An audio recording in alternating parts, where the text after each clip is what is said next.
Okay, so I just got done with episode 1 of season 7. All's wells that ends wells. What did I think about this episode? So the Flash has gone through a series of issues over the years. I've gone back and forth, but make no mistake, first season of the Flash, even second season, and dare I say the third season of the Flash, were really good.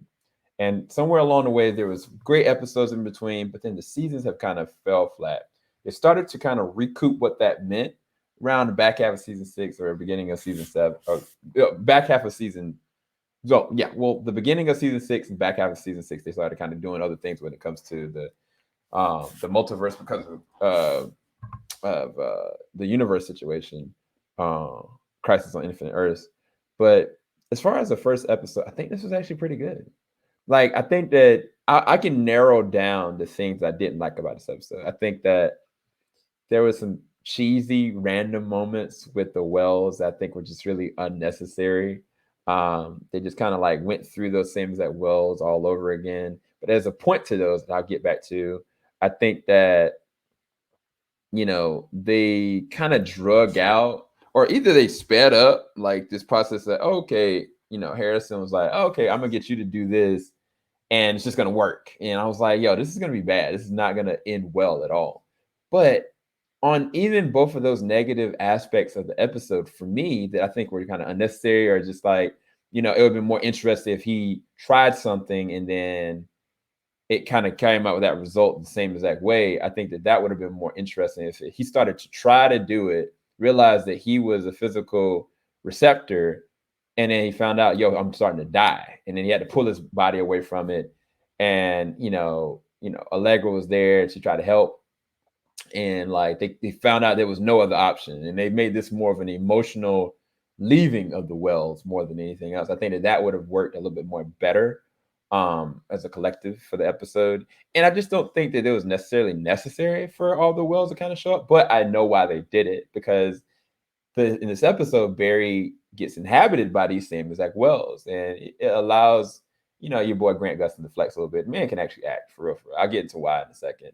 But even deeper than that, when they had to sacrifice themselves all over again. And if you don't remember, so many wells have died, so many, and even the very last one, ultimately sacrificed himself.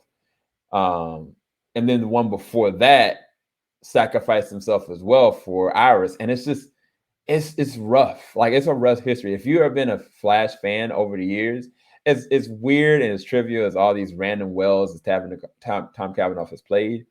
It does garner meaning and respect for the Flash to give them, or give Tom Cavanaugh an opportunity to kind of shine with those characters at least once more time. So I think that was merited in this episode. So everything else was awesome. Like the freaking scene with the Flash, it gets his powers back, and how he got his powers back, and the meaning behind that. Like, that was honestly Tom and Grant have great chemistry, but Grant can act with his eyes, unlike anybody else in the show. Because when Grant understood what needed to take place, when the Flash understood, when Barry understood what needed to take place, like, you could see in his eyes, like, he was just like, I can't lose anybody else, Like, not only is his old crew not there and the JV squad there, but it's just kind of like, this is the last of the Wells. Like, he's like, he even said, I can't do this without the Wells. And to Tom Cavanaugh, it's like, respect back, like, you have always been the Flash, regardless of me. And this is about more than just me. And it's just interesting also because it also gave an opportunity for Tom Cavanaugh's Nash's character to address to Allegra, instead of like drawing it out, like, oh, you're such a bad this, oh, you're such a bad guy. Like, he's like, nah, bro, I'm scared, bro. I ain't trying to die right now, And I think that was merited. I think that was real. I did like, Chester P. I think he's a good replacement for Cisco.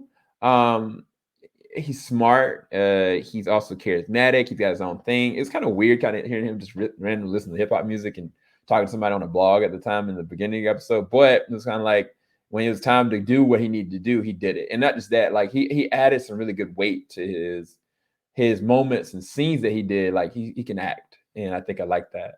The other thing I liked about this episode was Iris, like, just being deconstructed from all the different reoccurring themes that she's kind of gone through.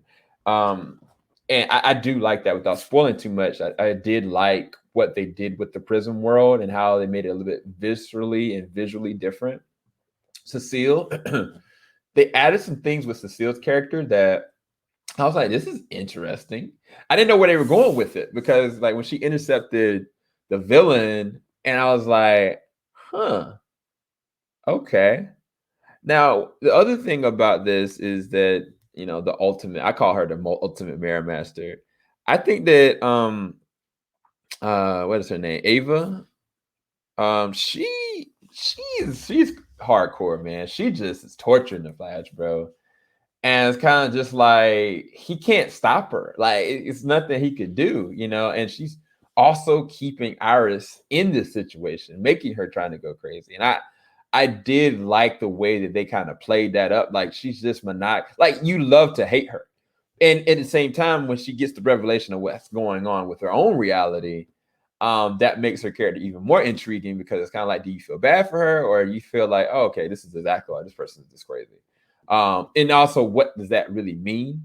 And where is this going to go from this point? Because if this could happen to her, is this the same situation with your girl? I don't think it is, because I thought that Iris went completely in, but